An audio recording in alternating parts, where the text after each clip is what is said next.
আজি আমি ক্লাস 11 থকা চেপ্টাৰ 2 ৰিলেশন এণ্ড ফাংচন সম্বন্ধ আৰু ফলনৰ ধাৰণা ইন্ট্ৰডাকচনৰ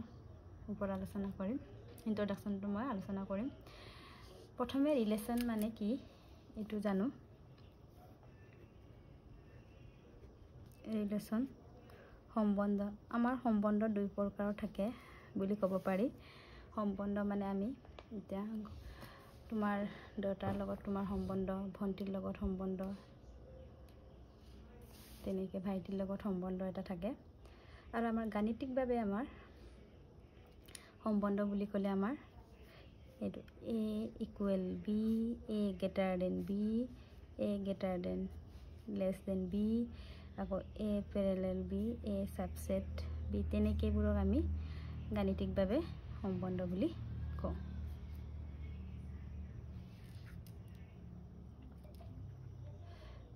তাৰ পিছত আমাৰ আহে কাৰ্টেজীয় প্ৰডাক্ট অফ সেট।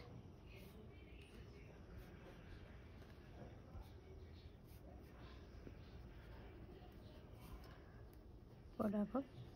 সেট গুণফলৰ সংগতি। এতিয়া আমি ধৰো এটা এটা আমি 1 টো সংগতি লওঁ বা b আমাৰ 2 3 আছে। এটা কাৰ্টেজীয় প্ৰডাক্ট মানে আমাৰ কাৰ্টেজীয় গুণফল মানে আমাৰ আছে ইয়াৰ নোটেশনটো আমাৰ a ক্ৰস b। তেতিয়া 1 ৰ লগত কাৰ ৰিলেশন হ'ব আমাৰ 2, 1 টো কাৰ লগত হ'ব 3,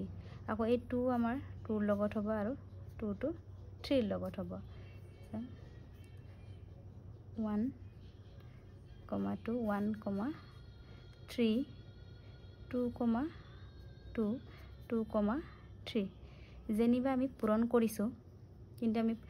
1 2 যা 2 লিখা নাই, কোনটো পূৰণ কৰা সংখ্যাখিনি এনেকৈ আমি লিখিছো। এই লিখাটোকে আমি কাৰ্টেজীয় প্ৰডাক্ট অফ সেট বা কাৰ্টেজীয় গুণফল বুলি কওঁ। এতিয়া তোমালোকক সুধিব নাম্বাৰ অফ এলিমেন্ট, মৌলৰ সংখ্যা। Number of element, number of element বুলি ক'লে এতিয়া a মৌলত কিমানটা আছে সংখ্যা আমাৰ দুটা 1 2, আৰু b ত কিমান আছে আমাৰ 2 3 মানে দুটা আছে। তেনে নাম্বাৰ অফ এলিমেন্টটো আমি কি লিখো এনেকে n means number a cross b equal to n a into n b। Number of a মৌলত কিমান আছে 2, আকৌ b মৌলত কিমান আছে দুটাই আছে 1 2, তেনেহলে কিমান হ'ব 4। তেনে নাম্বাৰ অফ এলিমেন্ট মৌলৰ সংখ্যা আমাৰ কিমান পালো আমি 4। আকৌ নাম্বাৰ অফ ৰিলেশন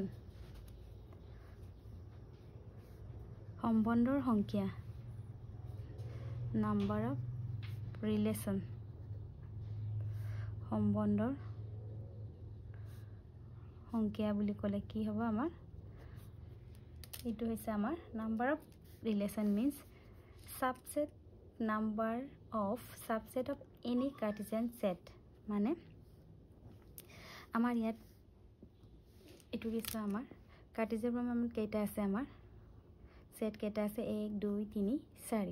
তেনেহলে নাম্বাৰ অফ ৰিলেশনটো আমাৰ কিহেৰে ফৰ্মুলা এটা আছে 2 to the power n, মানে n টো হৈছে নাম্বাৰ অফ সেট কিমান আছে আমাৰ এইটো আছে আমাৰ কাৰ্টেজীয় প্ৰডাক্টত থকাটো 1 2 3 4। তেনেহলে 2 to the power 4 কিমান হল 16। তেনেকে আমাৰ নাম্বাৰ অফ ৰিলেশন দিও, এইটো মনত ৰাখিবা। Number of relation number of element বুলি ক'লে আমাৰ a মৌলত কিমান আছে b মৌলত কিমান আছে এইটো আমাৰ ইনটু কৰিলে হয়। কিন্তু নাম্বাৰ অফ ৰিলেশন বুলি ক'লে আমাৰ কি হয় subset of any Cartesian set, মানে আমাৰ কাৰ্টেজীয় সেটত থকা মৌলবোৰ কিমান আছে 1 2 3 4, আৰু আমাৰ ফৰ্মুলা আছে 2 to the power n number of ৰিলেশনৰ। ইয়াত n ৰ ভ্যালু বহাই দিলে আমি এনসাৰটো পাই যাম। এটা নেক্সট আহিব আমাৰ এৰো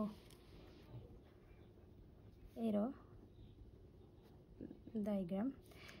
এই লেসনটো তোমাৰ ক্লাছ 12 আছে যদি ফাৰ্ষ্ট ইয়াৰতে তোমালোকে ক্লিয়াৰ কৰি অকমান যোৱা তেতিয়া তোমালোকৰ সুবিধা হ'ব এৰো ডায়াগ্ৰাম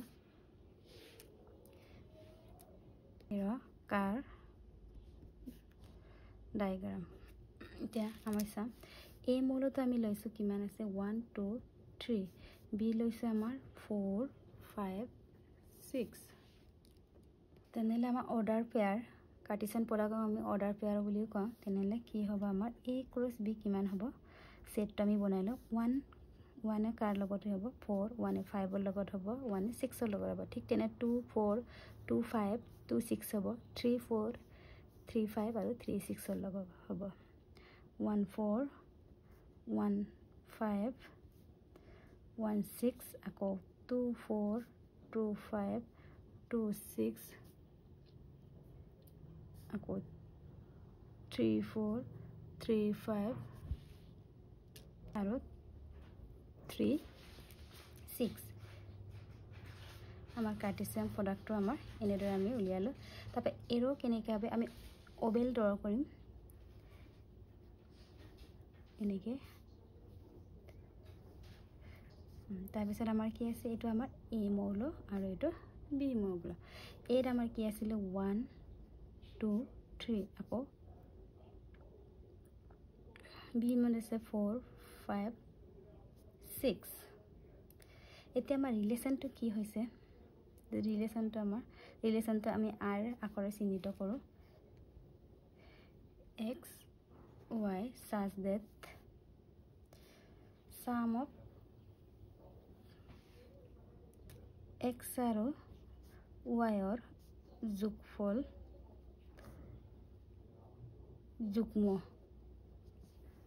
যুগ্ম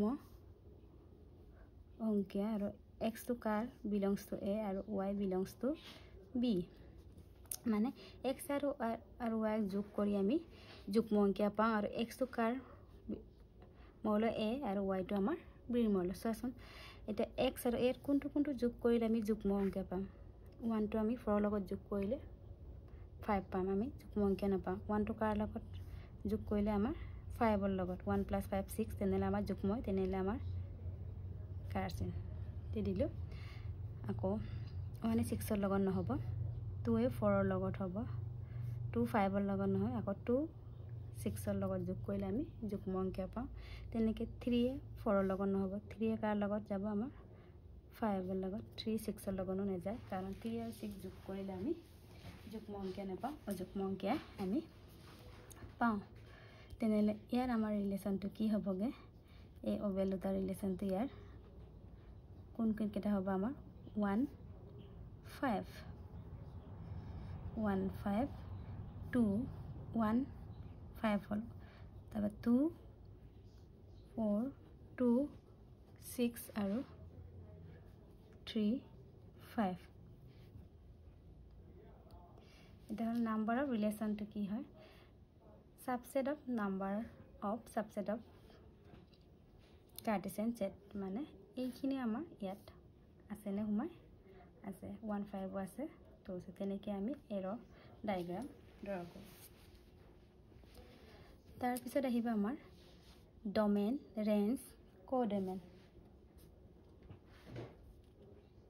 আদিক্ষেত্ৰ পৰিহৰ আৰু অহক্ষেত্ৰ ওপৰত এটা আলোচনা কৰিম এতিয়া আমি আলোচনা কৰিম আদিক্ষেত্ৰ পৰিহৰ আৰু অহক্ষেত্ৰ উদাহৰণ দি আমি বুজাম প্ৰথমে আমি এটা আমি মৌল লৈ লম 1 2 3 আকৌ 4 5 6 একেটা উদাহৰণে লৈছো আমি বি মৌলটো তেতিয়া প্ৰথমে আমি ওভেলটো আকৌ ড্ৰ কৰি লমগে 1 2 3 আকৌ 4 5 6 এতিয়া মই ৰিলেশনটো কি লৈছো x y such that কি কম x আৰু y ৰ যোগফল অযুগ্ম বুলি লৈছো x car belongs to a মৌল আৰু y টো কাৰ বিলংছ টু b এতিয়া আমি কোন কেটা আমি যোগ কৰিলে আমি অযুগ্ম সংখ্যা পাওঁ 1 ৰ পৰা 4 যাব 1 ৰ পৰা 5 নে যায় 1 ৰ পৰা আকৌ 6 টো যাব যোগ কৰিলে আকৌ 2 ৰ পৰা কি যাব 4 টো নে যায় 2 ৰ পৰা আমাৰ 5 যাব 2 ৰ পৰা 6 নে যায় আকৌ 3 4 হ'ব আৰু 3 5 টো নহয় 3 6 টো হ'ব মানে এই মৌলটোৰ ইমেজ হয় এইখিনি চা হয় বুলি ক'লে আমি এই এৰ'খিনি ক'ৰ পৰা গৈছে এই মৌলটোৰ পৰা প্ৰথম মৌলটোৰ পৰা গৈছে এই এৰ'খিনি এইটো হৈছে আমাৰ ডমেন তেন্তে ডমেনটো আমি কি লিখো ডি ডমেন বা আদি ক্ষেত্ৰত আমি ডিএফ বুলিও লিখো সিম্বল দি তেতিয়া ডিএফ আমাৰ কিমান হ'ব 1 1 2 3 তেনেকে মানে এৰ'টো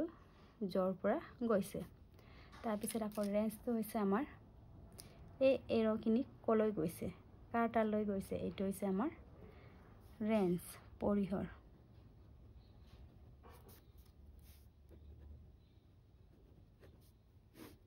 পৰিহৰ পৰিহৰ মুঠতে আমাৰ আদি ক্ষেত্ৰ বুলি ক'লে এই সংগতি এৰ পৰা বি লৈ সম্বন্ধ এটা আছে তাৰ প্ৰথম উৎপাদনবোৰ আমাৰ প্ৰথমটো কোনটো আমাৰ এটো এই প্ৰথম উৎপাদনবোৰকে আমি কি কয় আদি ক্ষেত্ৰ বুলি কয় আকৌ ৰেঞ্জ বুলি ক'লে এই দ্বিতীয় উৎপাদন আমাৰ কোনটো আমাৰ 4 5 6 এটো আমি কি বুলি কওঁ পৰিহৰ বুলি কওঁ তাৰ পিছত আহিব আমাৰ অহক্ষেত্ৰ ক ডমেন এতিয়া আমাৰ অহক্ষেত্ৰ বুলি ক'লে আমাৰ এই এৰৰবোৰ জলৈ গৈছে এইখিনি যদি ইয়াত আমাৰ বেলেগ এটা এ যদি থাকে আমি 1 2 3 ইয়াত যদি এ স্মল এটা এও যদি আমি এ মৌলত লগাই দিওঁ তেতিয়া এই গোটেইখিনি আমাৰ এটো কাৰ লগত আমাৰ সম্বন্ধ হোৱা নাই তেতিয়া 1 2 3 এ টো আমি কি বুলি কওঁ অহক্ষেত্ৰ মানে সংগতি এৰ পৰা বি লৈ সম্বন্ধ আৰু দ্বিতীয় উৎপন্ন আমি পৰিহৰ বুলি কৈছিল এতিয়া বিক আমি সম্বন্ধটো অহক্ষেত্ৰ বুলি কওঁ এইখিনি আমাৰ অহক্ষেত্ৰ তাৰ পিছতে আপোনাৰ আহিব আমি যেতিয়া এক্সাৰসাইজবোৰ কৰিম তেতিয়া আমি ভালকৈ বুজি পাম ইয়াৰ পিছত আমাৰ আহিব ফলন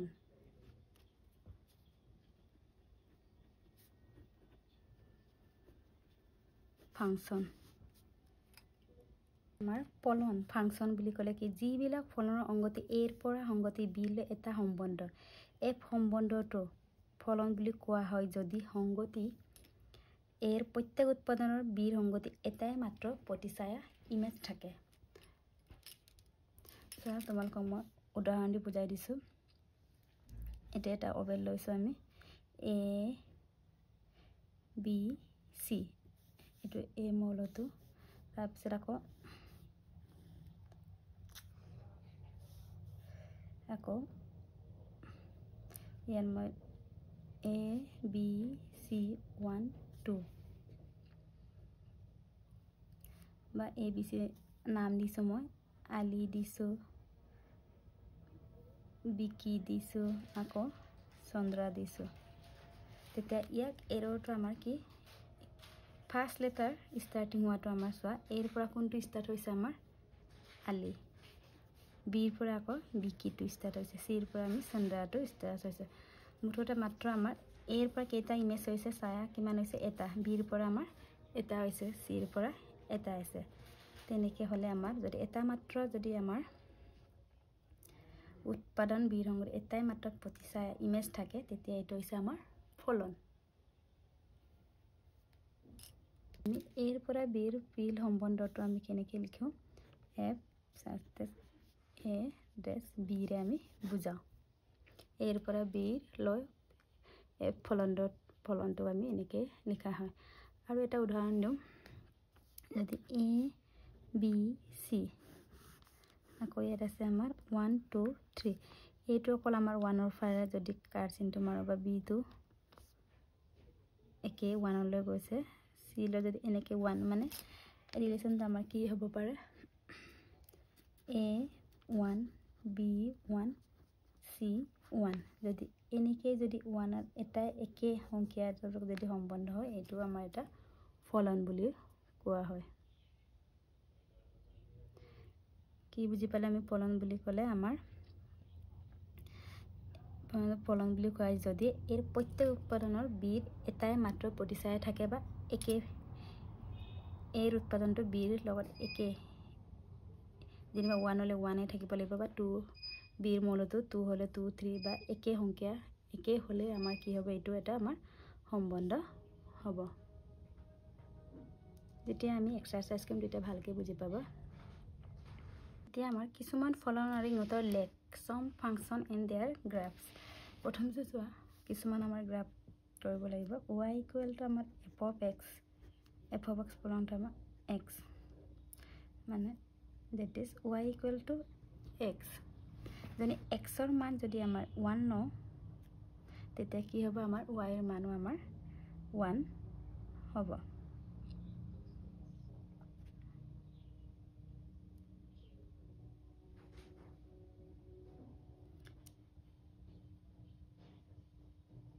যদি x ৰ মান যদি আমি 1 ন x equal 1 হলে আমাৰ y equal আমাৰ 1 হ'ব বা x equal 2 ললে আমাৰ y equal 2 হ'ব তেনেহলে আমাৰ গ্ৰাফটো কেনেকৈ হ'ব আমাৰ এটো আমাৰ x x dress y y dress এটো মূল বিন্দুৱে দি আমাৰ গ্ৰাফটো যাব এনে তাৰ পিছত 2 নম্বৰটো y equal f of x মানে c হৈছে আমাৰ y equal to মানে ধ্ৰুবক মানে কনস্ট্যান্ট ভ্যালু যদি হয় মানে y equal যদি 2 বা y equal 3 হলে আমাৰ কি হ'ব আমাৰ গ্ৰাফটো এটো x x ড্ৰেছ অৰিজিন মূল বিন্দু y y ড্ৰেছ হলে y equal 2 হলে আমাৰ গ্ৰাফটো কি এনেদৰে আমাৰ লেগটো হ'ব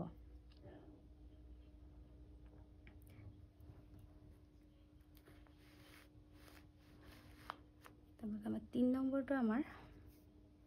y equal to f of x x square মানে ফলন তো y equal বা f of x equal x square হলে আমার কি হবে আমার লেগটো আমার অধিবৃত্ত প্যারাবোলা হবগে এটো y y dress x x dress origin কেনেকে যাব আমার এনেটা আকৌ 4 নম্বৰটো আমাৰ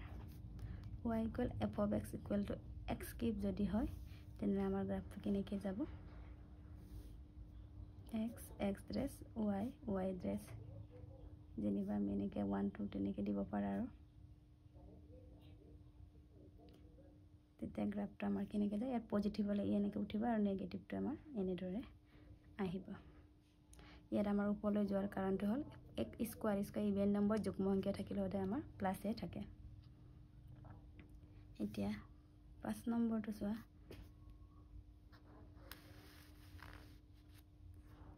y equal to আমাৰ f of x আছে f of x কিমান আমাৰ 1/x তেতিয়া আমাৰ গ্ৰাফটো কেনেদৰে হ'ব x dress x y y dress তেনেকৈ আমাৰ কিমান হ'ব পজিটিভ হলে আমাৰ এনেকৈ গ্ৰাফটো যাব আৰু নেগেটিভত আমাৰ এনেকৈ তললৈ আহিব আকৌ 6 নম্বৰটো আছে আমাৰ এটো মোস্ট ইম্পৰ্টেন্ট হয় y equal to f of x equal to modulus of x এটা আমাৰ মডুলাসটো কি পজিটিভ তো আমাৰ নেগেটিভ নেগেটিভ তো পজিটিভ এটা কি হ'ব আমাৰ গ্ৰাফটো x x dress y y dress তেনে পজিটিভ ভাবে আমি ললে আমাৰ এফালে যাব ভ্যালুখিনি আৰু নেগেটিভ হলে আমাৰ এইখিনি এনেকৈ কি আহিব চাই লও ভালকে